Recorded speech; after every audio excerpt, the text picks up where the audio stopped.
A 5-year-old girl is thrown from the 6th floor of an apartment building by her own father and stepmother. The people who were supposed to protect her, comfort her, and keep her safe from the world. Instead, they became the very people accused of taking her life. They claimed it was an accident, a tragic fall, a terrible misunderstanding.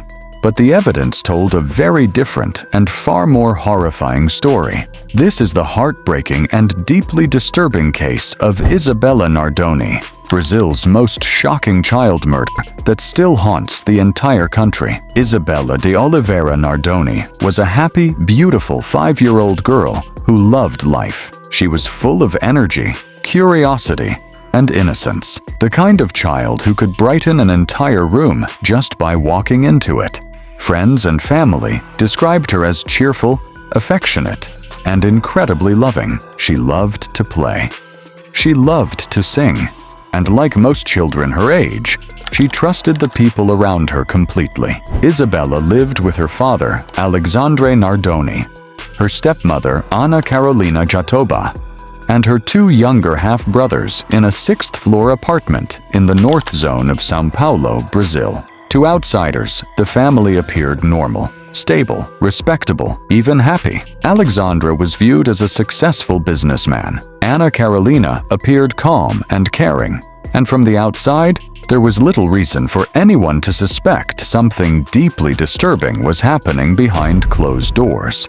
Isabella was loved deeply by her biological mother, Ana Carolina Oliveira. Although Ana Carolina and Alexandre had separated years earlier, Isabella remained very close to both sides of the family. She often spent weekends and holidays with her father, and despite the separation, there was an effort to maintain normalcy for the little girl. At least, that's what everyone believed. People who knew Isabella remembered her bright smile the most, a smile that appeared constantly in photographs. A smile that reflected innocence, trust, and happiness. No one around her could have imagined the terrifying fate waiting for her on the night of March 29, 2008. That evening, Isabella was staying at her father's apartment, a place she had visited many times before. It was familiar to her.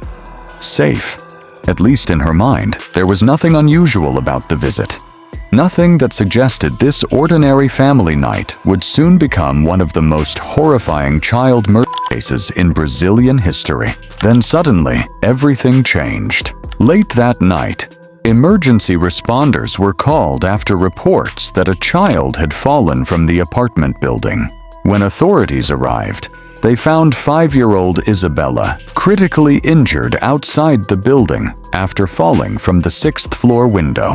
The scene shocked everyone. Neighbors gathered outside in panic. People screamed for help. And within moments, news of the tragedy began spreading rapidly. According to Alexandra and Ana Carolina, Isabella had fallen from the balcony while they were sleeping. They claimed it was a terrible accident. According to their story, Isabella must have climbed onto a chair by herself and accidentally gone over the railing. That was the explanation they gave police. A child wandering alone, a tragic fall, nothing intentional. But investigators quickly noticed serious problems with that version of events. The evidence inside the apartment told a completely different story, and the deeper investigators looked, the darker the case became. Forensic experts determined that Isabella had been brutally beaten before she was thrown from the 6th-floor window. She suffered severe head trauma, broken bones, and internal injuries that were not consistent with a simple accidental fall. The injuries suggested violence had taken place inside the apartment before Isabella ever went out the window. Investigators also found evidence that Isabella had been strangled or asphyxiated before the fall. Her body showed signs of assault, and experts concluded she had likely been unconscious or severely weakened when she was thrown. This was no accident. It was something far more horrifying. Then came another disturbing discovery. The apartment had signs of cleanup. Blood evidence had been partially wiped away. Investigators believed someone had attempted to clean the crime scene before authorities arrived. The couple had allegedly tried to stage the entire situation to look accidental. But despite those efforts, forensic evidence remained everywhere. Neighbors later reported hearing screams and loud noises coming from the apartment that night. Some described hearing arguments. Others remembered hearing a child crying shortly before the fall. Security cameras in the building also captured suspicious activity that raised even more questions about the couple's story. As investigators reconstructed the timeline, prosecutors became convinced that Isabella had been attacked. The prosecution, Alexandra and Ana Carolina, then threw her from the window in an attempt to cover up the assault and create the appearance of an accident. It was a theory that horrified the entire nation. The case exploded across Brazil almost immediately. Television channels covered the investigation non-stop. Millions of people followed every detail daily. Newspapers, talk shows, and online forums were flooded with discussions about Isabella's death. The image of a small child allegedly murdered by her own father and stepmother caused nationwide outrage. Unlike anything Brazil had seen in years, people gathered outside the courthouse demanding justice. Crowds held signs with Isabella's face. Parents across the country were devastated by the brutality of the crime, because this wasn't just another murder case. It involved a defenseless little girl, a child who depended entirely on the adults around her for safety. As the investigation continued, the evidence against Alexandra and Ana Carolina grew stronger. Forensic reports contradicted nearly every part of their version of events.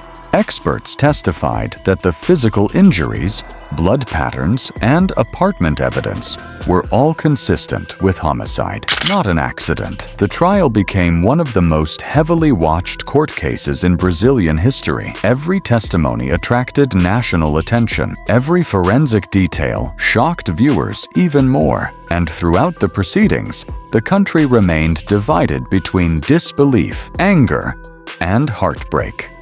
Prosecutors argued that Isabella's murder was the result of violence inside the home, followed by an intentional cover-up. The defense attempted to challenge the forensic evidence and maintain the claim that Isabella's fall had been accidental, but the prosecution's evidence was overwhelming. In 2010, after a highly publicized trial, both Alexandre Nardoni and Ana Carolina Jatobá were convicted of triple qualified homicide and procedural fraud. Alexandra was sentenced to 31 years, 1 month, and 10 days in prison. Ana Carolina received 26 years and 8 months. When the verdict was announced, the courtroom erupted with emotion. Some people applauded, others cried. For many Brazilians, the conviction represented justice for a child who never had the chance to defend herself. Isabella's biological mother, Ana Carolina Oliveira, had spent years fighting tirelessly for justice. Throughout the investigation and trial, she became a symbol of strength and determination. And although no sentence could ever bring Isabella back, the verdict gave her at least some measure of closure. As of 2026, both Alexandra and Ana Carolina remain behind bars. Multiple appeals have been denied, and the case continues to be one of the most discussed true crime stories in Brazilian history. In 2023, a Netflix documentary revisited the case and introduced Isabella's story to a new generation of viewers around the world. The documentary once again brought public attention to the horrifying details of the crime and the tragic loss of a little girl whose life ended far too soon. Little Isabella Nardoni never got to grow up. She never got the future she deserved, because the two people who should have protected her chose to end her life in the most horrific way imaginable. Her murder shocked an entire nation and became a symbol of the fight for justice for abused children everywhere. Even years later, her story continues to haunt Brazil, not only because of how brutal the crime was, but because of who was accused of committing it. What do you think the punishment should be for parents who kill their own children? Drop your thoughts in the comments below. I read every single one. If you want more chilling true crime stories like this, hit that subscribe button and turn on notifications. A brand new case drops every single week. Thank you for watching. This is FeiShip Media. Stay safe out there.